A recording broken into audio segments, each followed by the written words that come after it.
বোন, আমি কিছু চাই না, তুমি শুধু আমার হয়ে একটা কাজ করে দাও। তুমি সুলতানারে আমার হয়ে এই গয়নার বাক্সটা আর এই টাকাটা বিয়ের উপহার হিসাবে দিবা। আপনার সাথে ওর সারাসারি হয়ে গেছে, তাহলে গয়না আর টাকা কেন দিবেন? আমি ওরে বিয়ে করছিলাম, সময় খারাপ আছে, কিছু দেওয়ার সাধ্য ছিল না, এখন সাধ্য হয়েছে, কিন্তু দেওয়ার মানুষ নেই। তুমি তোমার নাম কইরা ওরে এই টাকা আর গয়নাটা দিয়া দিও। তোরে কইছিলাম না একদিন বুঝবি আমার বন্ধু কি জিনিস, আজকে বুঝলি তো। ভাই আপনি সুলতানারে মাফ করে দিন। সুলতানার প্রতি আমার কোনো অভিযোগ নেই, দোয়া করি আল্লাহ যেন আমার ভাগে সুখটা ওরে দেয়।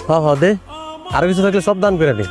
আর বিয়া তো শেষ, তাহলে এখন ঢাকায় চলে যা। আর ঢাকায় যাইতে ইচ্ছা করতেছে না রে বন্ধু, ভাবতাছি তোর সাথে কৃষি কাজ করছি। 2 লাখ টাকার চাকরি ছেড়া আমার লগে কৃষি কাজ করে কি করবো? আমার তো আর কেউ নাই রে বন্ধু, লাখ টাকা চাকরি দিয়ে আমি কি করি?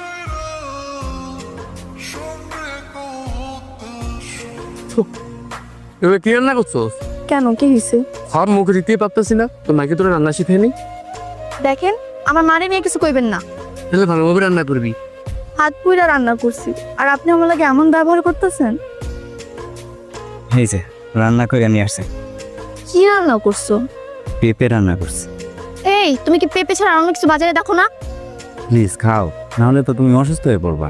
তোমার লাগে যেদিন আমার বিয়ে হয়েছে সেদিন থেকে আমার জীবনটা অসুস্থ হয়ে গেছে। ও, তোমার ক্ষুধা লাগছে? দাঁড়াও, আমি এক্ষুনি রান্না করে নিই। আমি কি মানুষ চিনতে ভুল করছি? শোন, এই ক্ষেতটা পুরো আজকে কুমা না করে দেবে, এটাতে ফসল ফলাম এই কুমা। কি রে সুলতানা, তুই এ সময়? আর মামুন ভাই কোথায়?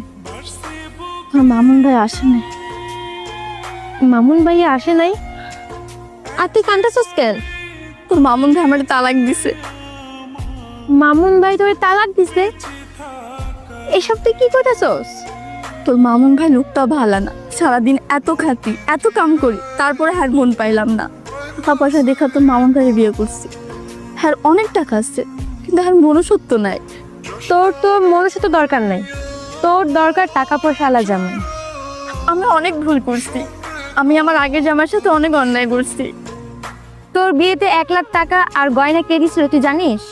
কে দিছে? তুই দিছস? আমি না, তোর আগের জামাই আবিদ ভাই দিছে। কে কইতাছস? হ্যাঁ, আমারে এত টাকা পয়সা গয়না কেমনে দিব? হ্যাঁ, তো কম বেতনে চাকরি করতো।